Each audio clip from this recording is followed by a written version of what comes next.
Math में स्वागत है आप लोगों को मेरे चैनल में। तो आज हम पढ़ेंगे वाणिज्य गणित का पाठ दूसरा। ठीक है, प्रश्न उसी के आधारित पे है, बिल्कुल सेम जो मैंने पार्ट 1 में बताया।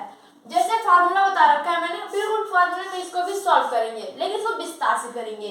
पेपर में ज्यादा नंबर लेने के लिए विस्तार से ही किया जाता है, लेकिन मैथ है, मैथ से तो हम लोग को आंसर से मतलब है, बिल्कुल करेक्ट, लेकिन सॉल्व तरीका बिल्कुल सही रहना चाहिए, तभी तो, नहीं तो ऐसे कैसे कहीं से भी उठा कर ला देंगे तो गलत हो जाएगा।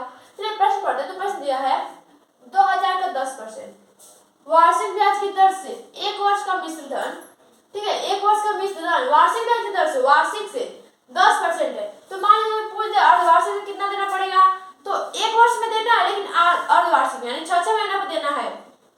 तो 10 रुपया है तो कितने बार देना पड़ेगा? 2 बार, एक बार 5 बार, एक बार 5 बार, यही ना। तो कितने बार देना पड़ेगा? समय 2 बार, और कितना तो 5, यानी 5 5 ऐसे ही बिल्कुल। तो चलिए पढ़ते हैं। फिर ब्याज ज्ञात कीजिए यदि ब्याज अर्धवार्षिक दे है, मिश्र धन तथा चक्रवृद्धि ब्याज ज्ञात करना है। ठीक है, तो इसमें क्या क्या दिया है पहले ये लिख लेते हैं। प्रिंसिपल दिया है, प्रिंसिपल यानी ये मूलधन, जिसको कहते हैं मूलधन। ठीक है, वो हम लोग को दिया है कितना रुपया? p बराबर 2000। ठीक है, और ये 10% है ना, ये वार्षिक ब्याज है, और इसको देना किसमें है? अर्धवार्षिक में। ठीक है, तो वार्षिक ब्याज क्या है, यानी कि इसको r भी लिख सकते हैं, वार्षिक दर, जिसको r कहते हैं, है ना, वार्षिक दर।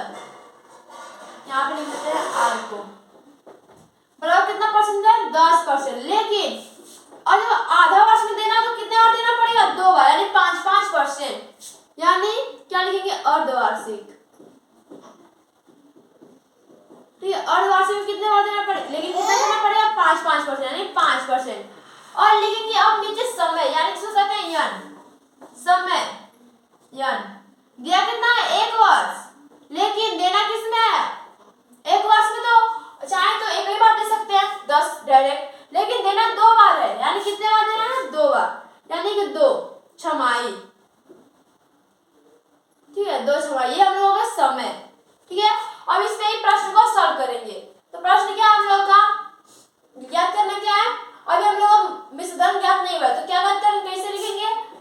a बराबर p कोष्टक में 1 + r/100 और पावर में क्या हो जाएगा? n। तो a बराबर तो ज्ञात करना है, p का मान कितना दिया है? 2000, 1 + r यानी कि दर कितना आया हम लोग का? 5%, यानी 5, क्या लिखेंगे? 5 बट्टा में 100, यानी कौन सा समय 2 है, ये 5 से कट जाएगा 1 बार में, और यहाँ पे कितना हो जाएगा? 5 5 10, यानी 20 बार में। ठीक है, अब इसे सॉल्व करेंगे। a बराबर यहाँ पे हो जाएगा 2000, और यहाँ मल्टीप्लाई हो जाएगा 20 से कम 20 21 प्लस है ना, तो 20 से कम 20 21 जोड़ेगा तो 21 बटा में क्या रहेगा? 20 ही रहेगा, यानी 20 पावर कितना है? 2, यानी कि 2 बार।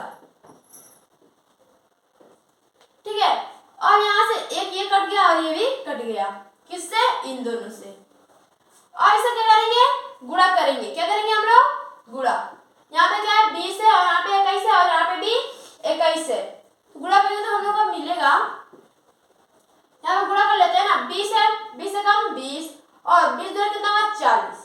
होगा कि नहीं होगा? बिल्कुल होगा। तो हम लोग का टोटल आंसर आएगा 22, सब जितना जितना आ जाएगा 2205 आएगा। ठीक है, ये जो हम लोग का निकलेगा a निकलेगा, a बराबर तो इतना मिला है।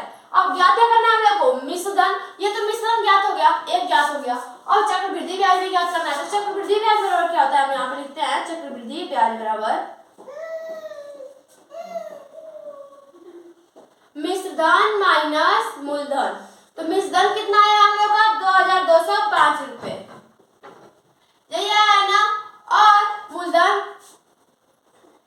जो मूलधन हम लोग कितना था? पहले से 2000 था, अब घटाएं तो कितना बचेगा? 205 ही बचेगा, 2 खत्म तो 205 ही बचेगा। चलिए कितना है हम लोग का? सॉरी, चक्रवृद्धि ब्याज कितना आया है? 205 रुपए। कितना आया? 205 रुपए, है ना बेटा? तो अब हम मिलेंगे नेक्स्ट वीडियो में कुछ ऐसे प्रश्न लेके, यानी कि पार्ट 3 में। अगर आपको वीडियो अच्छा लगे तो अपना कीमती सपोर्ट देकर थैंक्स।